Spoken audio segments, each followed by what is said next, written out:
උයන්ඩයි යන්නේ උයමු.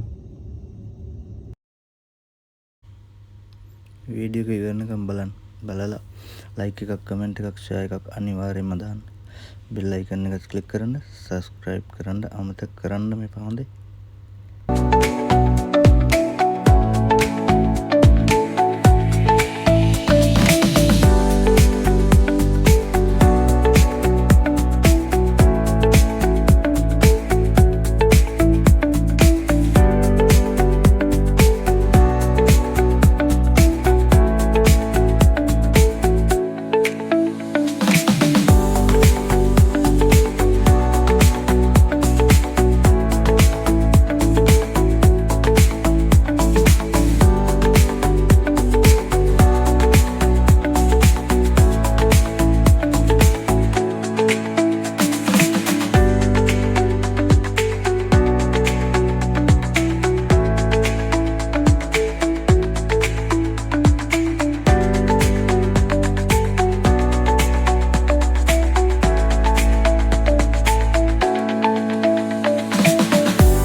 මචං අපි පිටරට එනකොට හිතන්නේ සැලරි, ෆ්‍රීඩම්, ගුඩ් ලයිෆ් වගේ දේවල්. ඒ වුණාට කවුරුත් මේ ගැන හිතන්නේ නැහැ. කවුරුත් කියන්නේත් නැහැ. කිචන් එක කියන්නේ මචං වර්සූන් එකක්. අපි අද බලමු සර්වයිවල් මිෂන් එක. තනියම උයාගන්න ගියාම ඉතින් මතක් වෙන්නේ අම්මගේ කැම්පින් ගන්න තමයි නැද්ද මචං? අම්මා තනියම උයනකොට අපිට ඒක සුළු වැඩක් නෙමෙයි, ඕකත් වැඩක්ද කියලා හිතනවා. ඒ වුණාට අපි තනියම යන්න ගිහපුවම තමයි වැඩේ තේරෙන්නේ. පැය 10ක් 12ක් වැඩ කරලා ඇවිල්ලා ගෙදර එනකොට බොඩි එකේ charge එක 100ට එකයි. ඒ වුණත් උයාගෙන කන්න එපා මචං. බඩගිනින් මොනවා කරන්නදනේ? බඩගින්න නිදා ගන්න බෑනේ. ගෙදරින් ඈත් වෙලා, පවුලෙන් ඈත් වෙලා, මහන්සි වෙලා වැඩ කරලා අන්තිමට රූම් එකට ඇවිල්ලා තනියම කන කෑම එක ඇතුලේ මචං ගොඩාක් ලොකු දිග කතාවක් තියෙනවා. ගොඩාක් පිටරට වැඩ කරන උන්ගේ සෝෂල් මීඩියා වල විතරයි ආතල් එක තියෙන්නේ. ඒකේ දරුණුව පැත්ත තියෙන්නේ මේ වගේ තනියම උයාගෙන කන මහන්සි වෙන වෙලාවට. නැද්ද? කමෙන්ට් එකක් දාන්න බලන්න. ඉතින් මේ අරගලේ හැමදාමත් වගේ පිටරට ඉඳන් කරන අපි කොල්ල වෙල්ලන්ට එකෙන්ම රෙස්පෙක්ට්.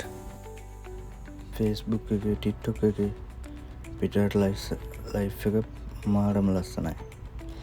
ඒ වගේම ලක්සරි කාර්ස්, උස බිල්ඩින්, නයිට් ලයිෆ් මේ හැමදේම මාරම ලස්සනයි.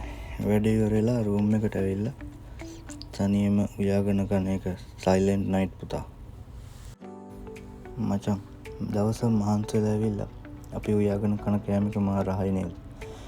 ඒ වගේම අම්මා හදලා දෙන කෑම එකට අපි කවදාවත් thank you කියලාවත් කිව්වේ නැහැ. මතක් කරලා බලන්න. ඇත්ත නේද?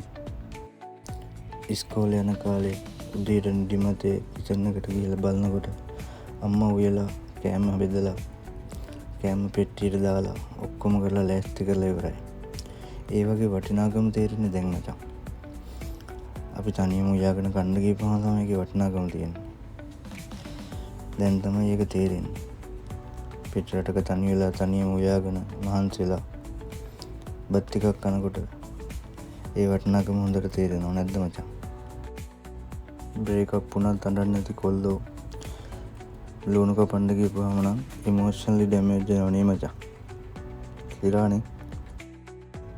එහෙම බලනකොට පිටරට ජීවිතේ නෙමෙයි, ජීවිතේම ලේසි නෑ මචං.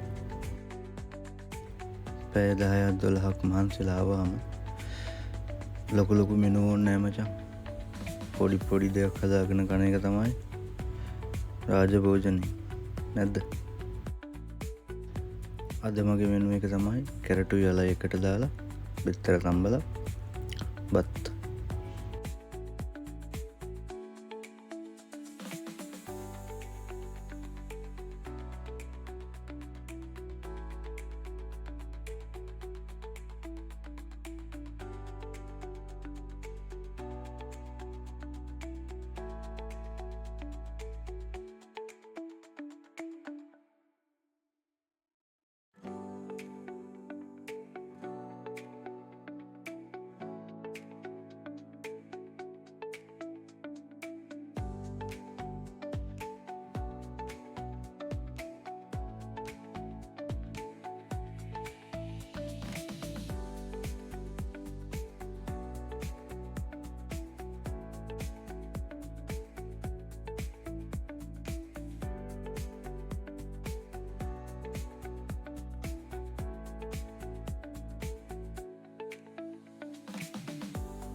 හාල් කොච්චරක්ද ඕනේ, ඒකට වතුර කොච්චරක්ද ඕනේ, මේක ගෙස් කරන එක නම් ෆිසික්ස් ප්‍රැක්ටිකල් වලටත් වඩා අමාරුයි නැද්ද?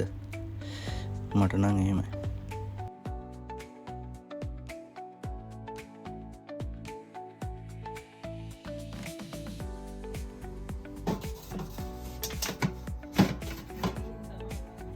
ඔන්න එහෙනම් පැය ගානක මිෂන් එක ඉවරයි. කණ්ඩායි තියෙන නිවාඩු පාඩුවේ කණ්ඩායි තියෙන.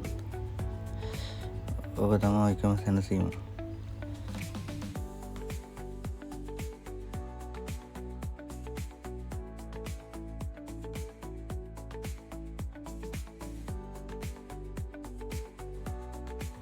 කලින් දවසේ ඉතුරු වෙන ඒවා තිබ්බොත් ඒවත් දාගෙන ඔක තමයි අපේ ප්‍රධාන ආහාර වේල වෙන්නේ. එතකොට ගොඩක් වෙලාවට දවසටම බත් කන්න එක පාරයි නැත්නම් දෙපාරයි. ඔය විදිහට තමයි මචං පිටරට ජීවිතය ගෙවෙන්නේ. ඔයාලටත් මෙහෙම නම් මීට වඩා හොඳයි නම් ඇත්තෙම සතුටුයි. උඹත් මම දෙන්නම මේ ස්ට්‍රගල් එකේ ගේම ගහන්න ඕන. මේ වීඩියෝ එක බලන පිටරට ඉන්න හැමෝටම එකෙන්ම රෙස්පෙක්ට්. තනියම උයාගෙන කාලා තමන් වෙනුවෙන් තමන්ගේ පවුල වෙනුවෙන් ගේම ගහන හැමෝටම. එහෙනම් ජය වේවා. ඊළඟ වීඩියෝ එකත් බලන්න අනිවාර්යෙන් subscribe කරන්න, like එකක් දාන්න, comment එකක් දාන්න, bell button එක ගහන්න.